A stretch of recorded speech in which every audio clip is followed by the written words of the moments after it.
much would like you. Please state your name and your affiliation to this. Oh yes, I'm sorry. My name is Tea Tanaka, Teatanaka. I'm with Stop ETO in Lake County. We are a citizen-led movement group of parents and neighbors who have come together to say no to the ETO emissions in our communities. My background is I have a bachelor degree in biochemistry. I have a master's degree in molecular biology. I'm a senior scientist. I do essay launches for a living. I want to make a couple of things that were mentioned earlier by the speakers. ETO has a molecular weight of 44 grams per mole. It's just as light or just as heavy as carbon dioxide, which we exhale. It's not this molecule that will just disperse out in the atmosphere and we'll never see it again. It will come down and we will be breathing it. The dispersion model that we were talking about, it's exactly what it sounds. Basically, a taller stack will make it so that this ETO that is in the air will fall down into a wider breadth of land. More communities will be inhaling it than what are inhaling it right now. And that's a fact. And it wasn't specifically spelled out in neither the Medline representative who was talking, neither the US EPA representative who was talking about it. It wasn't completely specifically spelled out that that's exactly what's going to happen. With the higher radius, obviously, you're going to have many more communities, many more children who are going to be breathing it. And ETO is a mutagen. It only takes one single molecule, not tens of thousands of trillions of molecules that are in 1 pound or in 100 pounds, 85 pounds, or 1,000 pounds. No, just one molecule to be able to cause cancer. You don't need that many. So now what we're doing is exposing more kids to this carcinogen, and we shouldn't. The stack height, which is this permit hearing, has no impact on the control systems that they're using. They are putting scrubbers, and that's great, that's fine, we love that. But how tall the stack is has nothing to do with those control emissions, has nothing to do with the negative pressure system, has nothing to do with the scrubbers. As the Medline representative was saying earlier, the control systems are before the air goes into the stack. So how high the stack is has nothing to do with it. All it does is it disperses the ETO further out. And we believe that that's wrong. One of the questions that was asked earlier was regarding any violations that Medline has. And we have done some FOIA requests. There has been a violation from Medline in 2012 for excess emissions, one in 2013, one in 2014. This company isn't our friend. They're not here to watch out for us. They're not here to watch out for our babies. They're here to make a buck. And we need to stop their emissions, not just dilute this out into the communities and call it a day because our canisters are not picking up the numbers because it's more dilute. Just because it's dilute and the canisters don't pick it up doesn't mean our cells don't get mutated. Doesn't mean that our kids are not getting those mutations in their DNAs and passing on to their kids. So I would please urge you to not recommend this permit stack height further. It needs to be stopped. One other point that I wanted to make to further one of the previous commenters was the fact that we are the first test subjects on this. The US EPA has never had these control systems installed in any other facility in the nation before. We are number 1, Sterigenics number 2, Sterigenics in Georgia number 3. We need to say no to it now, before we become an example for the other communities. We can lead this. Before I leave, I just wanted to make one further comment about the risk numbers that the US EPA representative was talking about. Those risk numbers didn't come from the air monitoring that the Lake County Health Department just did for the month of June. That data is not completely final yet. It's not published finally yet. So whatever risk numbers he was talking about was from self-reported data from Medline. It sounds so little when he's talking about 1 in a million or 6 in a million, etc. It sounds very little. But to the person who gets cancer, it's a big deal. That's 100%. Right? So we need to say no to this step height hearing. We are fine with the control systems that they're putting in place. But those emissions don't change. The number of pounds that they're going to be releasing out in the air are not changing because of the stack height. So thank you very much for listening.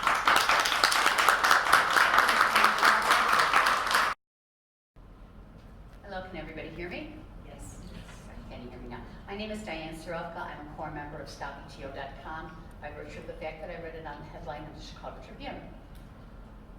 I come before you because I am a citizen of Gurnee. I have lived there for 31 years. I have sucked the air from this company, and my lungs and my body have already got this gas. There's no cure. I stand before you because I want to protect Taya's children, the other children in this community, and I care about their welfare. I want to speak about the comment that was made relative to us being the guinea pigs. We're not only the guinea pigs of these scrubbers. I would question what other company has an 85-foot stack that's been tested. That's right, none. There's no other company in the United States that has an 85-foot stack. We are the guinea pig not only on the ETO being emitted, we are the guinea pig on this 85-foot stack if you approve it. Taken further, we talked about the dispersal of this gas. When you sell your house, you have to disclose exactly what's wrong with your house, right? You have vents and baffles on the outside of your house. The vents bring in this air into your home. When the gas is outside, it disperses and it breaks down in the atmosphere. When it's in your home, you have no air circulating like you do outside. This gas comes into your home and sits there and stays there. You're going to disclose that to the person who buys your house? I don't think so. And while it's in your house, it goes into your drywall, and there it sits. Think about that. The people that live out by Sterigenics cannot sell their homes. What will happen to your property values here? What will happen when this gas floats into Lake Bluff and the other cities surrounding here, and they come to you and say, Mayor, you had it in your town. You had the opportunity of cleaning this up and you shipped it to my town? You explain that to the mothers and the fathers. Thank you.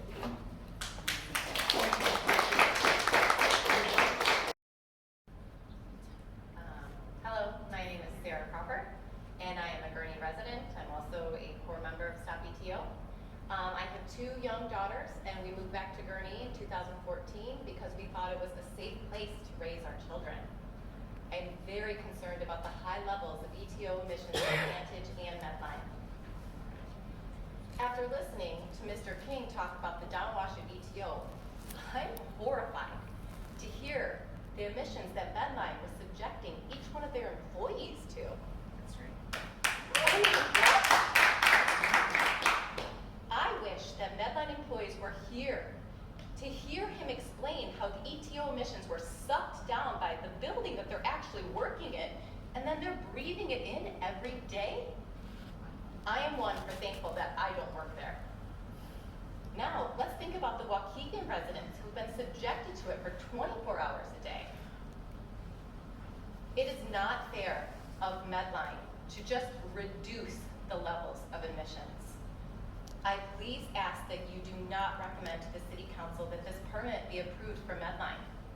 Instead, you, the leaders of our community, need to ask Medline to find an alternative sterilization method to ethylene oxide, one that won't poison the community. There are several alternatives that Medline can explore. Yes, it will be a lot of work for Medline to change their sterilization methods, but I believe that it is something that Medline needs to invest in if they want to stay in Waukegan. They have to be good corporate citizens to the residents of Waukegan and Lake County. There are so many families in Lake County area that are counting on all of you to not let this permit be approved and to force Medline to have to explore other non-toxic methods of sterilization. Thank you.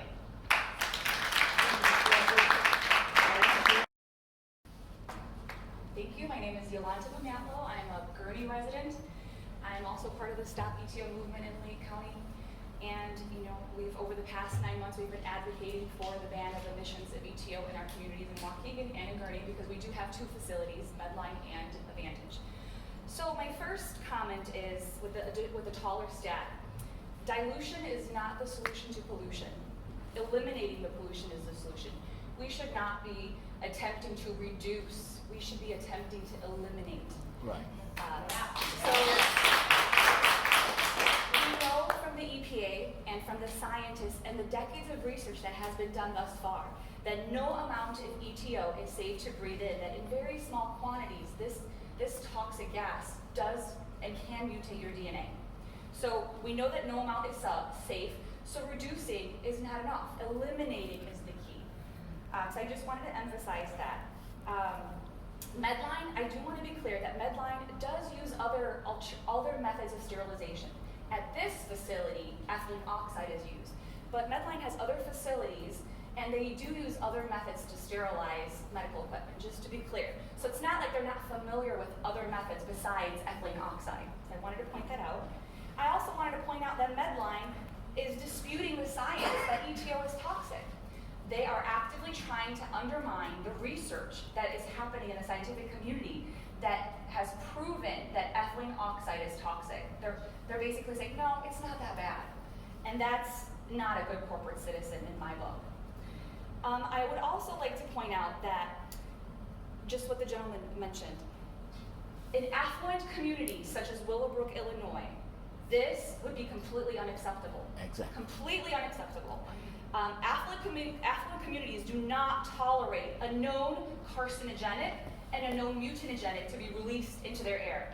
If this was Willowbrook, Illinois today, this hearing was happening in Willowbrook, you would have this room packed out the door and there would be TV crews and TV cameras taping this.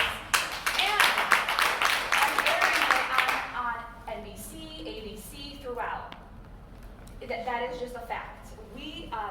Recently, I had the privilege of attending a lecture at Northwestern University this week on a Tuesday.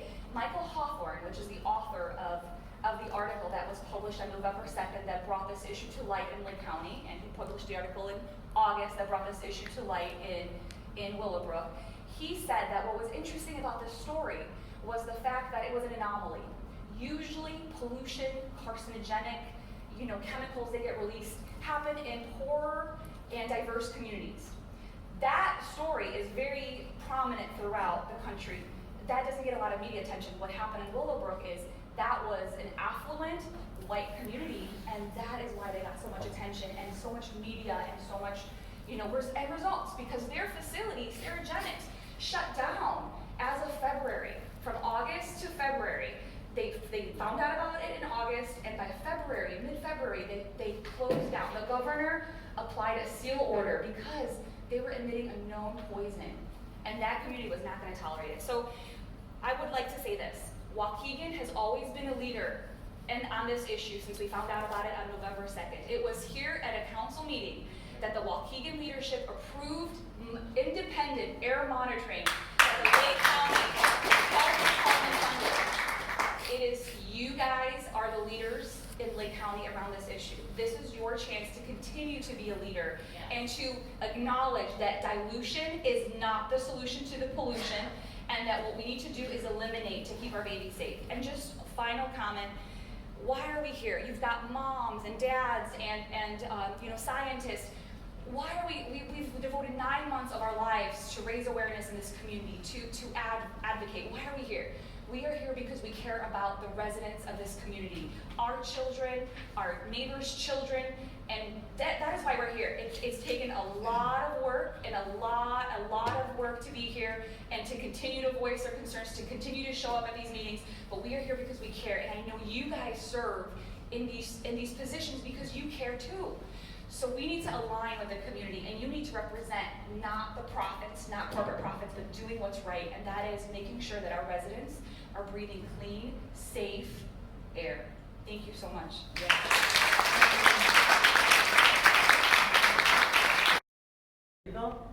And I'm just a concerned citizen. I've just gotten involved recently because I'm caring about all of this, and it's very troubling. disturbing actually. And just a short, very short comment. While Medline is making modifications to stack heights, and Mr. Steve King is giving the reasons why it's so important at this particular point in time. And I'm not sure why it's been acceptable with a lower stack height for how long, I'm not sure. How long has it been like?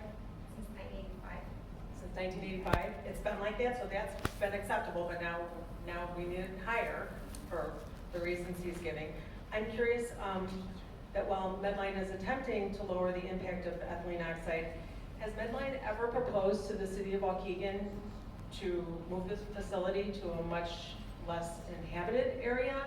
I mean, this is a thriving city. I'm shocked that this is here. I really am.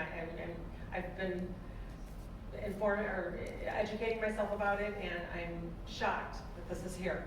And if they haven't, why haven't they?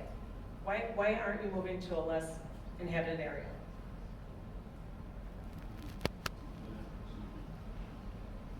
Too expensive. Okay, thank you. Thank you. Thank you, Mr. Lilly.